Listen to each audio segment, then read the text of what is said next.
Hello everyone, once again welcome back to our channel. So after long time நம்ம இன்னைக்கு ஒரு story பார்க்கலாம். So without further delay அந்த story உள்ள போகலாம்.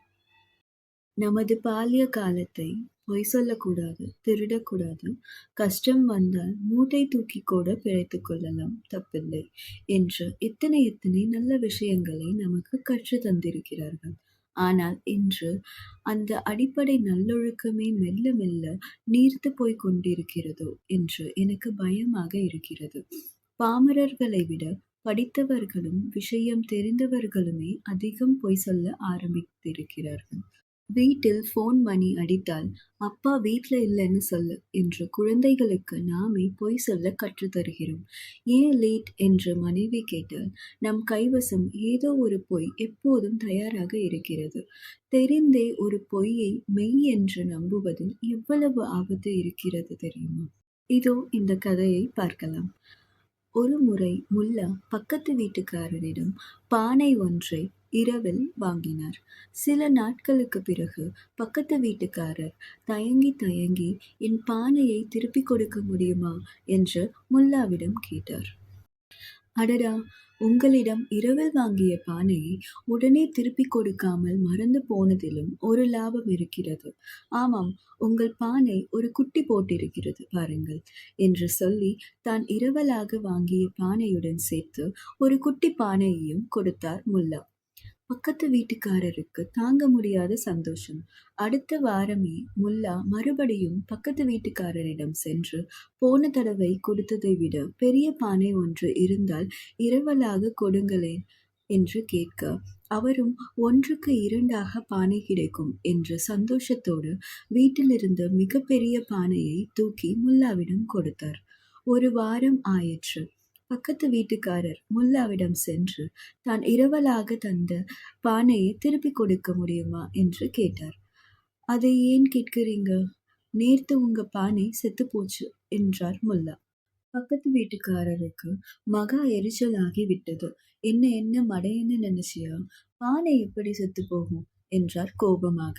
பானை குட்டி போட முடியும்னு உன்னால் நம்ப முடியுது, பானை செத்துட்டதுன்னு சொன்னா நம்ப முடியாதா என்று திருப்பி கேட்டார் முல்லா. பக்கத்து வீட்டுக்காரர் வந்த சுவடே தெரியாமல் நடையை கட்டினார். பொய் சொல்வது எவ்வளவு தப்போ அதே அளவிற்கு பொய் என்று தெரிந்தும் அதை நம்புவது. சரி, நாம் பொய் சொல்லும்படியான அவசியம் ஏற்படாதிருக்க என்ன வழி? இல்லை, முடியாது போன்ற வார்த்தைகளை சொல்லி கற்றுக்கொண்டால் ஏறக்குறைய 50% பொய்களை சொல்ல வேண்டிய அவசியமே ஏற்படாது. ஆபீஸில் உடன் வேலை செய்பவர் மோட்டார் சைக்கிளை இரவலாக கேட்கிறார். சாரி, என் மோட்டார் சைக்கிளை நான் யாருக்கும் இரவில் கொடுப்பதில்லை என்று நேரடியாக சொல்லிவிட்டால் எதிராளியின் முகம் வாடி போயிடுமோ என்று பயந்து, இல்லப்பா பெட்ரோல் இல்லை, பிரேக் பிடிக்கல என்று வாய்க்கு வந்த பொய்யை சொல்கிறோம். எதிராளியின் முகம் வாடி போய்விடக் கூடாது என்பதற்காக நம் பொய்யன் என்ற பட்டத்தை சுமப்பது எந்த விதத்தில் சரி? ஒரு சின்ன கதை. ஒரு கல்லூரியில் 4 நண்பர்கள் படித்துக் கொண்டிருக்கிறார்கள்.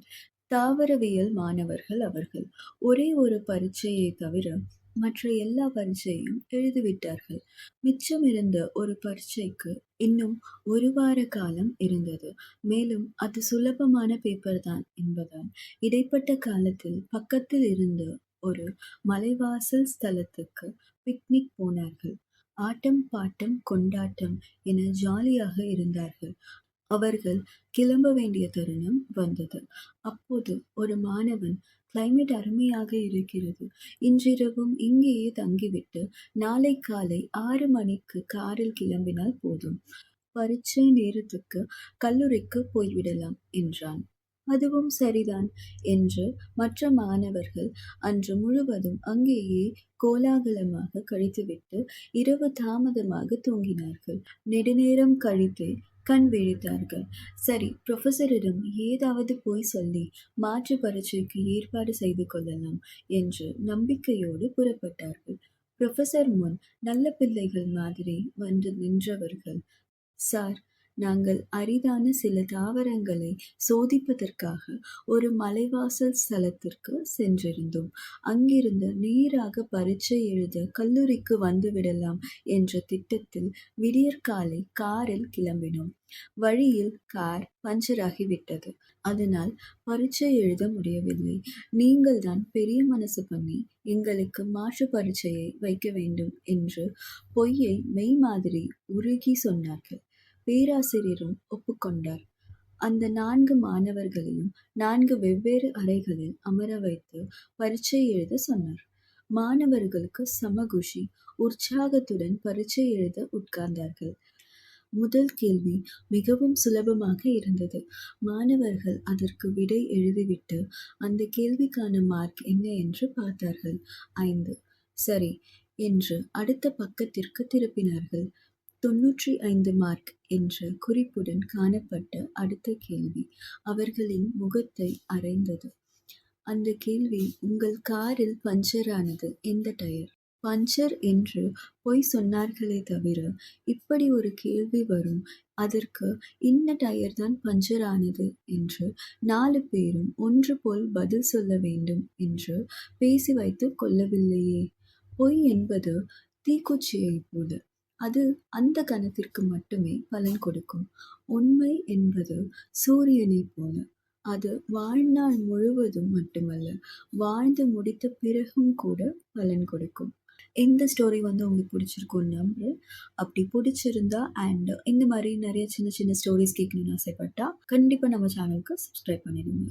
இந்த ஸ்டோரி எடுத்த புக்கோட லிங்க் நான் டிஸ்கிரிப்ஷனில் கொடுத்துருக்கேன். பார்க்குறவங்க யாருக்காச்சும் ஸ்டோரிஸ் படிக்க பிடிக்கும்னா கண்டிப்பாக இந்த புக்கை பை பண்ணி படிங்க. It will be a great experience for you. So catch you all in the next video. Until then, bye.